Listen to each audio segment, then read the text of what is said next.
আসমান আমি আল্লাহ বানাইলাম কুন ফায়াকুন বইলা, জমিনও আল্লাহ বানাইলেন কুন ফায়াকুন বইলা, ফেরেশতাও আল্লাহ বানাইলেন কুন ফায়াকুন বইলা। কিন্তু আমারে আপনারে আল্লাহ পাক কুন ফায়াকুন বইলা বানায় নাই। আল্লাহ বলেন খলাকতু বিয়াদাইয়া, এই হাত দিয়া বান্দাকে বানাইছি। কারণ এই মানুষের চেহারার মধ্যে আছে দামি কপাল। এই কপাল দিয়া যখন বান্দা আমি আল্লাহর কুদরতি কদমে সিজদা দেয়, সিজদা থেকে মাথাটা উঠাইয়া গুনার জন্য অনুতপ্ত হইয়া আমি আল্লাহর কাছে 2 ফোঁটা চোখের পানি ফেলিয়া আল্লাহর দরবারে রোনা জারি করে। আল্লাহ বলেন চোখের পানি জমিনে পড়তে দেরি রে, বান্দার গুনাহ মাফ করতে আমি আল্লাহ দেরি করি না। গুনার পাহাড় মাথায় লইয়া মোরা কান্তেছি, বলেন না বাবা, গুনার বোঝা মাথায় লইয়া মোরা কান্তেছি। মাফ করে দাও মাবুদ মাওলা ইলাহি, মাফ করে দাও মাবুদ মাওলা ইলাহি। বাতি নাই রে, সাথী নাই রে আমার যেইখানে, বাতি নাই রে, সাথী নাই রে আমার যেইখানে, বন্ধু হবেন দিনের নবী সেইখানে, বন্ধু হবেন দিনের নবী সেইখানে। ও আল্লাহর বান্দারা তাকায় দেখো, এই ময়দানের মধ্যে কত মানুষ, কেউ দুনিয়ার মানুষকে খুশি করার জন্য কান্না করে না, একমাত্র মালিকের সন্তুষ্টি পাওয়ার জন্য। ওই যে দেখো মানুষগুলা চোখ বেবে গাল বেবে পানি ছাড়ে। আল্লাহ বলেন মানুষ যখন আমি আল্লাহর দরবারে চোখের পানি ছেড়ে দেয় আমি আল্লাহ বড় খুশি হয়ে যায়।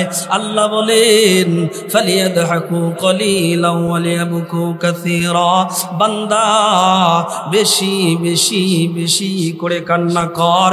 কান্নাটা আমি আল্লাহর দরবারে এত পছন্দনীয় এত প্রিয় হয়ে গেছে রে, কান্নার বিনিময় আমি আল্লাহ বান্দার জন্য জাহান্নামের আগুন হারাম করে দে।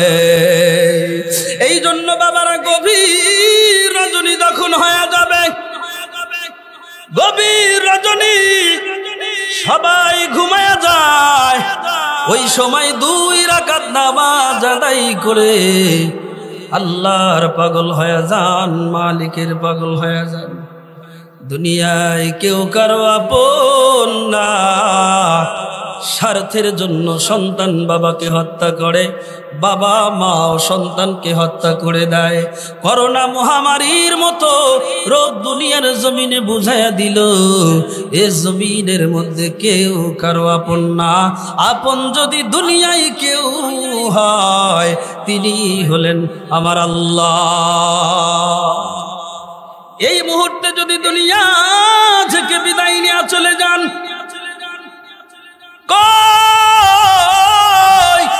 কত সম্পদের মালিক আছে, এত অর্থ সম্পদের মালিক, এর পরেও তো 10টা টাকা কাফনের পকেটে নেওয়ার মতো দুনিয়ার কোনো মানুষের ক্ষমতা নাই।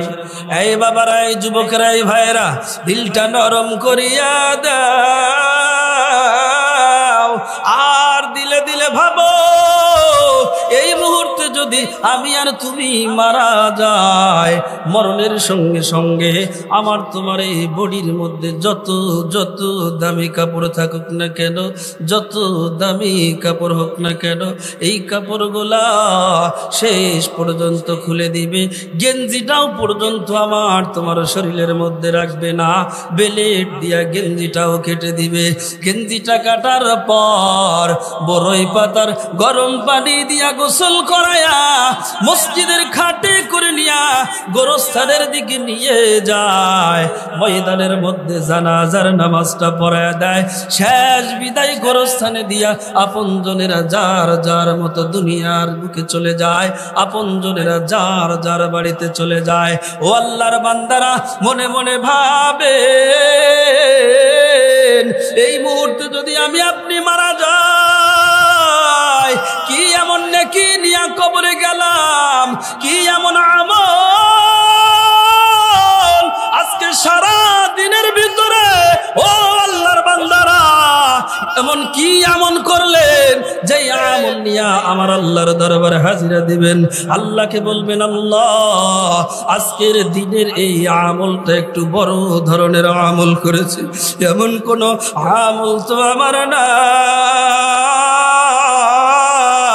আল্লাহকে ডাক দেয়া বলেন আল্লাহ, আওয়াজ দিয়ে বলেন না আল্লাহ, আর একটু আওয়াজ দিয়ে বলেন না আল্লাহ। আল্লাহকে ডাক দেয়া বলেন আল্লাহ। তাফসীরুল কোরআনের মাহফিলের ভিতরে ময়দানের মধ্যে বসে গেলাম, একমাত্র তোমাকে খুশি করার জন্য বসে গিয়েছি, অন্য কোনো নিয়ত নাই। আল্লাহ আমাদের জিন্দেগির গুনাহগুলি মাফ করে দাও। সকলেই বলেন আমিন। জীবনে না করিলাম মোরা বন্দেগি, বলেন না, এ জীবনে না করিলাম মোরা বন্দেগি, গুনাহ করে কাটাইলাম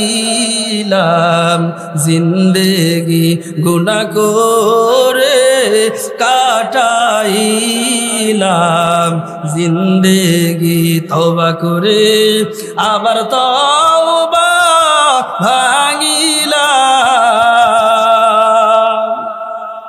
দিলটা নরম করে দেন।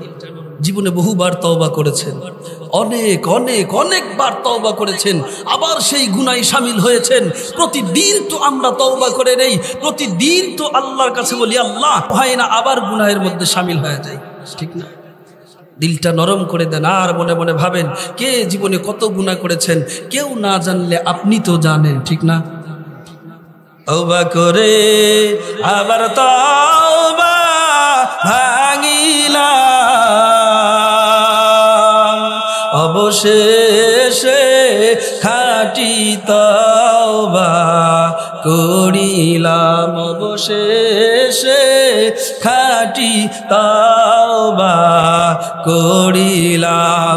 ও আল্লাহর বান্দারা, এমন ভাবে তওবা করেন। আল্লাহ বলেন তুবু ইলাল্লাহি তাওবাতুন নাসুহা। তওবা যদি করতে হয়, তওবায়ে নাসুহার মতো তওবা করো। খাঁটি দিলে তওবা করিয়া আল্লাহর কাছে এমন ভাবে তওবা করো, জীবনে আর কোনোদিন অন্যায় করব না, জীবনে আর কোনোদিন অসৎ কাজের দিকে পা বাড়াবো না, জীবনে আর কোনোদিন গুনাহের দিকে যাব না। যতদিন আমার আল্লাহ হায়াতের জিন্দেগি দিয়েছেন, এই জীবনে আর জীবনে কোনোদিন গুনাহ করব না। রাজি আছেন তো ইনশাআল্লাহ? নাকি আবার গুনাহ করবেন? নিয়ত আছে? আহা, আমি তো মাঝে মধ্যেই বলি, উচিত কথা কইলেই তো আবার চাচা বেজার। উচিত কথা বললে কি চাচা নাই থেকে নামো। গুনাহ আমরা করি না, কিন্তু আমাদের ঈমানটা বিক্রি করে দেয়। গুনাহ আমরা করি না, ঈমানটা কি করে দেয়? কেউ যদি সারা জীবন নেক আমল করছে কিন্তু ঈমান নাই, সারা জীবন নেক আমল করছে কিন্তু কি নাই? ঈমান নাই। আর নেক আমলে কোনো কাজে লাগছে? হ্যাঁ, তো আমরা ঈমান বিক্রি করি কোন সময়? একটু মনে করে দিব কোন জায়গায় বিক্রি করে দেই? মনে করে দিব। ভোটের আগে এমপিরা সব মসজিদে মসজিদে, পাঞ্জাবি আর টুপি মাথায় আর তসবিহ হাতে। আরো আসতে বলেন, আরো আসতে বলেন।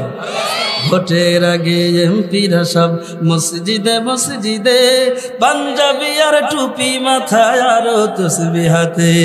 জীবনে নামাজ পড়ে নাই তারে ও মসজিদে পাও, জীবনে নামাজ পড়ে নাই তারে ও মসজিদে পাও। ভোটের আগেই চিন্তা করে নাও, কারে তুমি ভোট দিতাছো, কারবা জন্য ভোট চাও। ভোটের আগেই চিন্তা করে নাও, ঠিক কিনা বলেন? ওই সময় তো 1000-1500 টাকার বিনিময়ে ইমানটাই বিক্রি করে দেন। আমি আপনাদের কাছে জানতে চাই, সারা জীবন আপনি নামাজ পড়লেন, সারা জীবন তাহাজ্জুদ পড়লেন, সারা জীবন হজ করে গেলেন, প্রত্যেক বছরে বছর হজ করলেন, কিন্তু আপনার ইমান নাই। কাজইব আপনি অসৎ মানুষকে, বেনামাজিকে, একজন সুদখোরকে, একজন ঘুষখোরকে, একজন দুর্নীতিবাজকে, একজন অসৎ চরিত্রের মানুষকে যখন আপনি আপনার ঈমানটা বিকিয়ে দিলেন, সারা জীবন যত অন্যায় করবে সবগুলার সদকায়ে জারিয়া পাইবেন না মনে হয়? হুজুর যদি কোরআন শরীফ পড়ে তাইলে সদকায়ে জারিয়া নিব, কিন্তু যদি গুনাহ করে এটা নিব না। কালেমা পড়ে লা ইলাহা।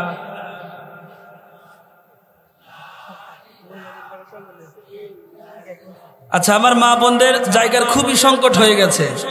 মা বোনদেরকে একটু বলবো, আপনারা একটু জিকির করতে করতে সামনের দিকে অগ্রসর হন। একমাত্র আল্লাহকে খুশি করার জন্য, কেউ কারোর সঙ্গে হিংসা বিদ্বেষ নাই, মালিকের সন্তুষ্টির জন্য এসেছি, আল্লাহকেই খুশি করব। কালেমা পড়ে লা ইলাহা। মা বোনেরা সামনের দিকে আগায় যান, পিছনে জায়গা হইতেছে না। আর পিছনের ভাইরা একটু সামনে আগায় যান, পিছনে তো অনেক, সামনে অনেক জায়গা আছে। কালেমা পড়ে লা ইলাহা ইল্লাল্লাহু ইল্লাল্লাহু ইল্লাল্লাহ, লা ইলাহা ইল্লাল্লাহ, লা ইলাহা ইল্লাল্লাহু মুহাম্মাদুর রাসূলুল্লাহ সাল্লাল্লাহু আলাইহি ওয়াসাল্লাম। রাগ করলেন আপনারা? তাহলে আমাদের ঈমানটা কি করতে হবে? মজবুত করতে হবে। ঈমান যদি মজবুত করেন, ঈমান যদি মজবুত করে, একবার যদি ঈমানটা মজবুত করে সঠিক পথে চলেন, তাহলে আর পরগাছার মতো বাঁচতে হবে না, ঠিক না? যদি পরগাছার মতো বাঁচতে হয়, যদি মায়ের ধর্ষিতা মুখ দেখতে হয়, ঠিক না?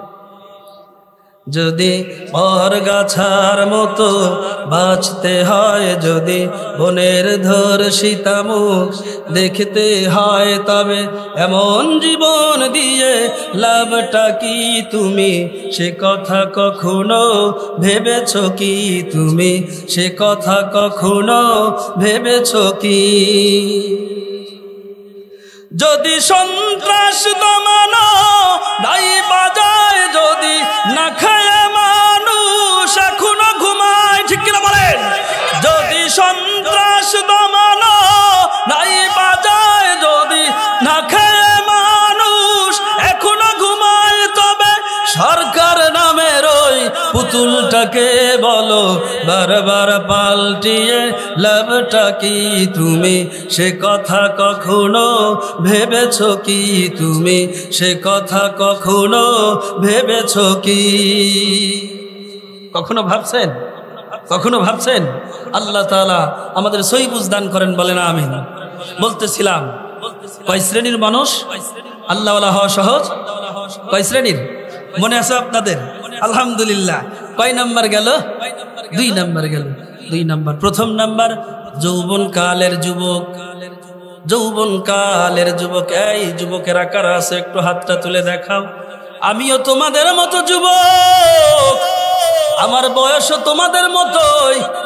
এই যৌবন কালের যুবকদের একটা অনুরোধ করে যাব রে বাবা, জীবনভর তওবা করলা কিন্তু আমল বাস্তবায়ন করলা না। আজ থেকে খাঁটি দিলে নিয়াত করো জীবনে কোনোদিন মার সঙ্গে বাবার সঙ্গে বেয়াদবি করবা না। আজ থেকে খাঁটি দিলে নিয়াত করো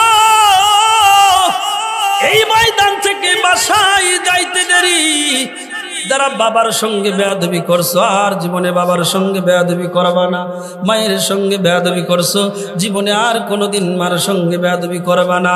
বড় ভাইয়ের সঙ্গে বেয়াদবি করছো জীবনে নিয়ত করো আর কোনোদিন বড় ভাইয়ের সঙ্গে বেয়াদবি করব না। দুনিয়ার জমিনে যদি আল্লাহওয়ালা হয়ে দুনিয়া থেকে চলে যাইতে চাও খবরদার জীবনে কোনোদিন মার সঙ্গে বাবার সঙ্গে বেয়াদবি করবা না। বড় ভাইয়ের সঙ্গে জীবনে কোনোদিন বেয়াদবি করবা না। এই বাবারা, 2 নাম্বার হইল ওই বৃদ্ধ মানুষ যাদের চুল দাড়ি গোলা পেকে গেছে। 3 নাম্বার ওই সমস্ত শিশু মাসুম বাচ্চারা যাদের এখনো পর্যন্ত গুনাহের বুঝ হয় না। এই জমিনের মধ্যে অনেক শিশু বাচ্চা আছে। এই মাদ্রাসার দিকে তাকান, দেখবেন ছোট্ট ছোট্ট বাচ্চারা এখন পর্যন্ত ওরা গুনাহ কি বুঝে না, কিন্তু ওরা 5 ওয়াক্ত নামাজে যায়, হাজির হয়ে যায়। ফজরের নামাজ, ও আল্লাহর বান্দা, নাক ডেকে মশারির তলে কম্বলটা মোড়াই দিয়া ঘুমায় গেলা। অথচ ওই যে দেখো মাদ্রাসার ছোট্ট ছোট্ট তালবে ইলম ঘুমায় না, শেষ রাতে উঠিয়া ওই যে কবরস্থানের পাশে আমার মালিককে সন্তুষ্ট করার লক্ষ্যে আল্লাহর কোরআন তেলাওয়াত করিয়া সকালে যখন ফজরের নামাজের আজান হয়, মুয়াজ্জিন যখন ডাক দেয়, মুয়াজ্জিন যখন মাইকের সামনে ডাক দেয়, হাইয়া আলাস সালাহ,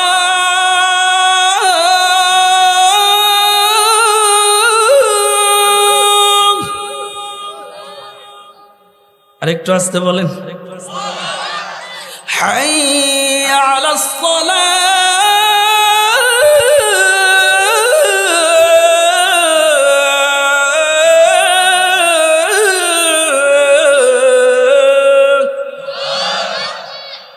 حي على الفلاح،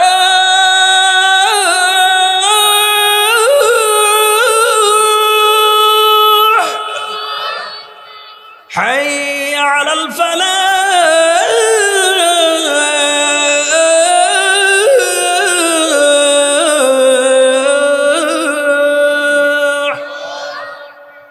এরপরে কি বলে ফজরের সময়, আসসালাতু খায়রুম মিনান নাওম,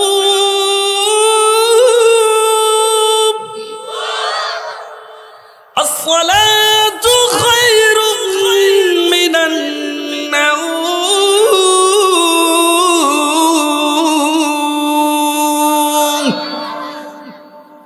ঘুমের চাইতে সকালবেলা ঘুমাইছেন কে কে? ফজরের নামাজ না পড়ে মুয়াজ্জিন কত সুন্দর করে বলে দিল, আসসালাতু খায়রুম মিনান নাওম, আসসালাতু খায়রুম মিনান নাওম, হাইয়া আলাস সালাহ, নামাজের জন্য আসো, হাইয়া আলাল ফালাহ, কল্যাণের জন্য আসো, আসসালাতু খায়রুম মিনান নাওম। ঘুমের চাইতে নামাজ উত্তম। অথচ এখানে অনেক মানুষ আছেন, আমি বলবো না আপনারা হাতটা তুলান, পায়ে হাত দিয়া বলি, অনুরোধ করে বলি, ফজরের সময় ঘুমায় গেছেন। কেউ যদি জীবনে সংসারে বরকত চান, সংসারে যদি উন্নতি চান, যদি সংসারে আল্লাহর খাস রহমত চান, জীবনে কোনোদিন ফজরের নামাজ কাজা দিয়েন না।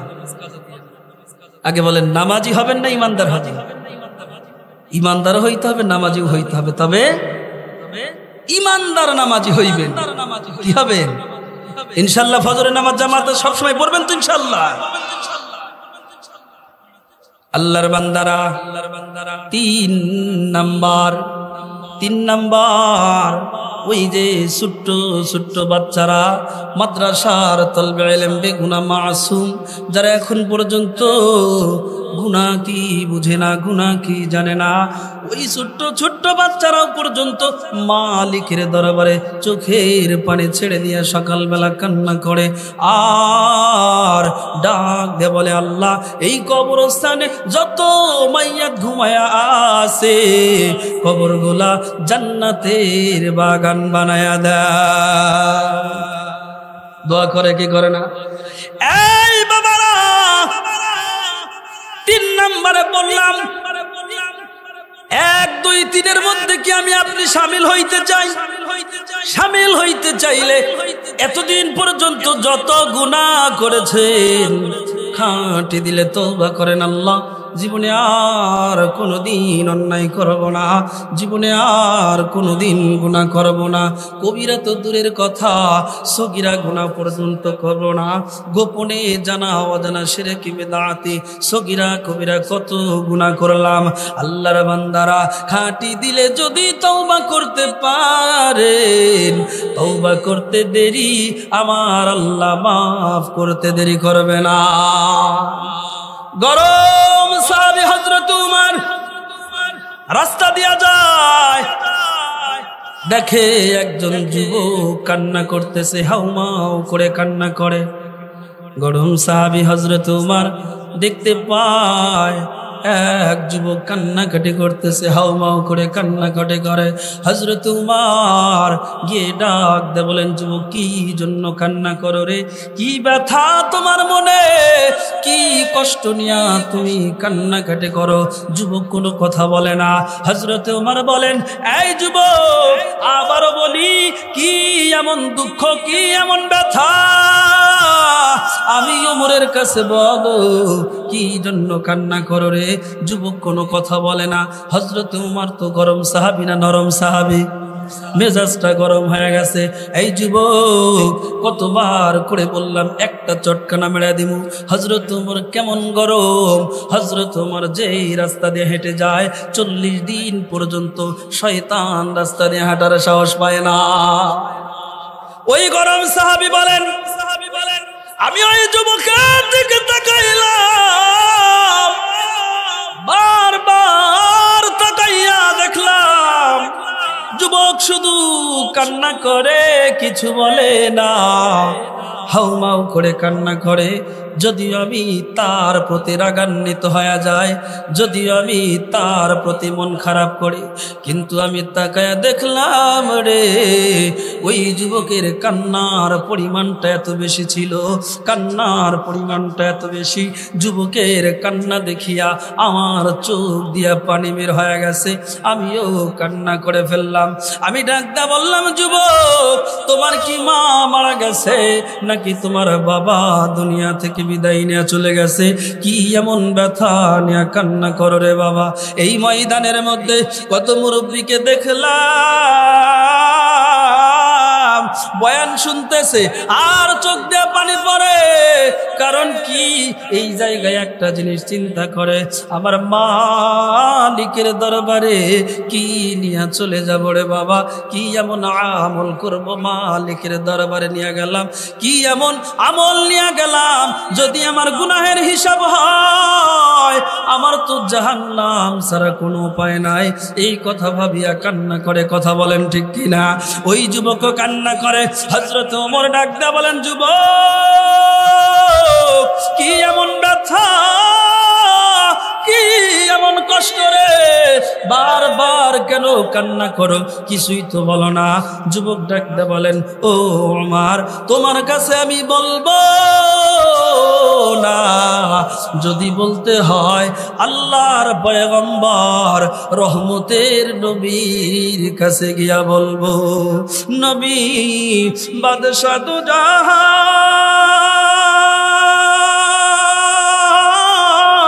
উম্মতের লাগিয়া সদাই থাকতেন পেরেশান। মারহাবা বলেন। নবী বাদশা দু জাহান উম্মতের লাগিয়া সদাই থাকতেন পেরেশান। ইয়া উম্মতি হাবলি বলে, ইয়া উম্মতি হাবলি বলে হতেন দিওয়ানা। পাপী তরাইতে ভিজে দিলেন রব্বানা, পাপী তরাইতে ভিজে দিলেন রব্বানা। মারহাবা বলেন। ওই যুবক ডাকতে বলেন, ও নবীর সাহাবী উমর, আমি তোমার কাছে বলবো না। কেন আমার কাছে কেন বলবি না? যাই আমি পয়গম্বরের কাছে বলবো, তোমার কাছে বলতে চাই না। হযরত উমর বলেন, ঠিক আছে চল। পয়গম্বরের কাছে নিয়ে গেলেন। পয়গম্বরের কাছে যখন যায়, হযরত উমর ডাকতে বলেন, পয়গম্বর, এই যুবক শুধু কান্না করে কান্না করে। কি এমন অন্যায় করেছে, অপরাধ করে কিচ্ছু বলে না, শুধু কান্না করতেছে। আমি মনে করেছিলাম ওর মা দুনিয়ায় নাই, ওর বাবা বুঝি দুনিয়াতে নাই, এই জন্য মনে হয় কান্না করে। কিন্তু নবীজি না না, এই যুবকের পরেও কিছু বলে না। আল্লাহর নবী ডাকতে বলেন, যুবক কি এমন কাজ হয়েছে রে যুবক, কেন কান্না করো?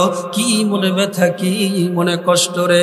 যুবক ডাকতে বলেন, ও পয়গম্বর, ও গো আল্লাহর হাবিব, আমার জীবনে এমন অন্যায়, এমন অপরাধ করেছি গো পয়গম্বর, এমন গুনাহ করেছি, আমার আল্লাহ আমারে মাফ করবে, এই ভয়ে আমি কান্না করি। আল্লাহর পয়গম্বর বলেন, যুবক কত বড় গুনাহ করেছো? বলে, হুজুর অনেক অনেক বড় গুনাহ করেছি। কত বড়? বলে, হুজুর অনেক লম্বা গুনাহ। এই যুবক কত বড়? বলে, হুজুর অনেক বড়। আল্লাহর নবী ডাকতে বলেন, যুবক তুমি কি উহুদ পাহাড়ের চাইতেও বড় গুনাহ করেছো? যুবক বলেন, হ্যাঁ ইয়া রাসূলুল্লাহ, ইয়া হাবিবাল্লাহ, হুজুর আমি উহুদ পাহাড়ের চাইতেও বড় গুনাহ করেছি। আল্লাহর নবী ডাকতে বলেন, যুবক কি এমন অন্যায় করেছো রে, কি এমন গুনাহ করেছো?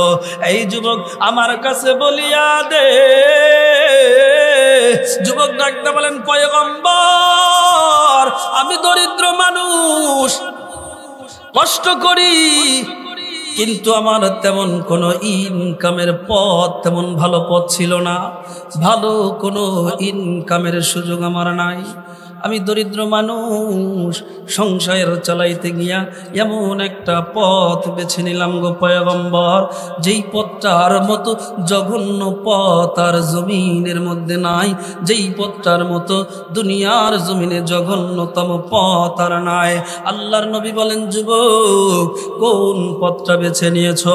যুবক ডাক দা বলেন, পয়গম্বর আমি আমার এলাকার যত মানুষ মারা যাইতো, মারা যাওয়ার পর দিনের বেলা লাশটারে দাফন করত, রাত্রিবেলা ওই কবর খনন করিয়া কাফনের কাপড়টা চুরি করে বাজারে বিক্রি করতাম।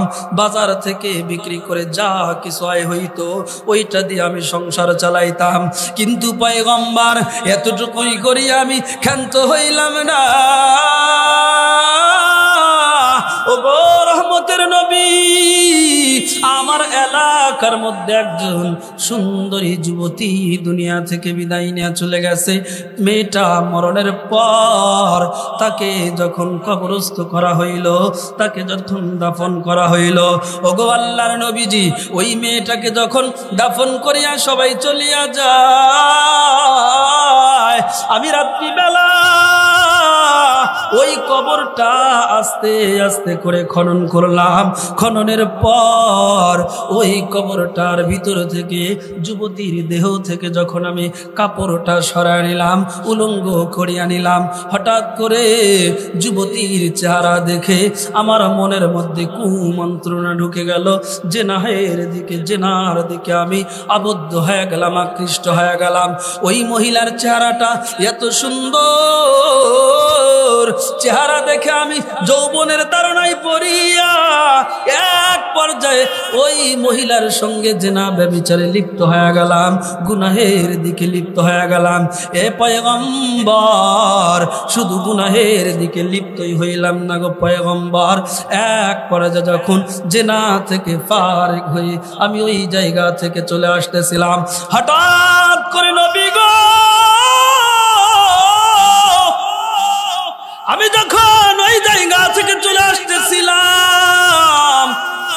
হঠাৎ করে পিছন থেকে কে যেন ডাক দেওয়ার, রে আল্লাহর নাফরমানদারা এক কদম সামনে অগ্রসর হইতে পারবি না। হুজুর আমি থম মেরে দাঁড়ায় গেলাম, এই কবরস্থানে তো আমি ছাড়া আর কেউ নাই, আমি ছাড়া তো আর পিছনে কেউ নাই। তাকায় দেখলাম ডানেও কেউ নাই, বামেও কেউ নাই। পিছনের দিকে যখন তাকাইলাম এক পর্যায়ে তাকায় দেখি যেই মহিলার সঙ্গে আমি জিনা ব্যভিচার করলাম ওই মহিলা আমার পিছনে দাঁড়ায় আমাকে ডাকতেছে, আর ডেকে ডেকে বলে, যুবক দাঁড়া, এই আল্লাহর নাফরমানদারা একটা কদম সামনে অগ্রসর হইতে পারবি না। এই কবরস্থানে কত মাইয়াত আছে, কারো দিকে তোর নজর পড়লো না, আমার দিকে কি তোর নজর পড়ে গেল? এই যুবক কত মানুষ এই কবরস্থানে আছে, কারো দিকে নজর পড়লো না, শুধুমাত্র কি আমার দিকেই নজর পড়লো। জীবনে দুনিয়ার জমিনে কোনোদিন অন্যায় করি না, কোনদিন বেপরদায় চললাম না, গুনাহে কবিরা তো দূরের কথা, জানা মতে সগীরা গুনাহ করলাম না। আর আজকে এই কবরের মধ্যে আমার বাবা মা আমাকে বড়ই পাতার গরম পানি দিয়া গোসল করায়া সুন্দর করে পবিত্র অবস্থায় এই কবরের মধ্যে রেখে গেল। এই কবরের মধ্যে রাখিয়া আমাকে যখন এই কবরের মধ্যে দাফন করে গেল, এই কবরের মধ্যে তো আমাকে আমার মা বাবা পবিত্র অবস্থায় রেখে গিয়েছিল, কিন্তু রে যুবক এই কবরের মধ্যে তুই আমাকে নাপাক করে গেলি। হাসরের ময়দানে আমার আল্লাহর দরবারে কোন মুখ নিয়ে নাপাক অবস্থায় আমি দাঁড়াবো? এই কবরে কি তুই আসবি না? এই কবরের ভয় কি তোর অন্তরের ভিতরে নাই? যুবক বলেন, পয়গম্বর এই কথাগুলা শুনতে শুনতে এক পর্যায়ে আমি ওই জায়গায় অজ্ঞান হয়ে যাই। সকালবেলা যখন আমি আসলাম, ওগো আল্লাহর নবী, সকালবেলা আমি অচেতন অবস্থা থেকে যখন বাগনা পেলাম, বাসায় দেখি আমি জাগনা হয়ে আছি। ইয়া রাসূলুল্লাহ, ইয়া হাবিবাল্লাহ, হুজুর ওই ঘটনার পর থেকে এখন পর্যন্ত ঠিক মতো খাইতে পারি না, পড়তে পারি না, ঘুমাইতে পারি না। ওগো আল্লাহর নবী, আপনি বলেন আল্লাহকে এই গুনাহ মাফ করবেন? নবী আমার ডাকতে বলেন, যুবক মানুষ কি এমন অন্যায় করতে পারে? মানুষ কি এমন অন্যায় করতে পারে রে? এত বড় নাফরমানি, এত বড় গুনাহ কি মানুষ করতে পারে? এই যুবক, এত বড় অন্যায় কেমনে করলে? যা আমার এখান থেকে দূর হয়ে যা। আমার আল্লাহ যদি তোরে মাফ করে দেয়, পরবর্তীতে তোরে জানায়া দেওয়া হবে, খবরদার এর আগে তোর এই চেহারা আমারে দেখাইবি না। যুবক বলেন, ওই জায়গায় যখন রহমতের নবী তারা দিলেন, রহমতের নবী তারা দেওয়ার পর যুবক পাহাড়ের দিকে চলে যায় আর আল্লাহর দরবারে কান্না করে, আল্লাহ তুমি ছাড়া তো আর আমার যাওয়ার জায়গা নাই। রহমতের নবী আমারে ফিরা দিল, আল্লাহ তুমি ছাড়া তো আর আমার যাওয়ার জায়গা নাই। গুনার কথা স্মরণ করিয়া যুবক শুধু কান্না করে আর কান্না করে। এই আল্লাহর বান্দারা, আমাদের জীবনেও তো কত অন্যায় করলাম, কত গুনাহ করলাম, খাঁটি দিলে তওবা করে আল্লাহর কাছে বলেন, আল্লাহ আমাদের সকলের জিন্দেগির গুনাহগুলি মাফ করে দাও।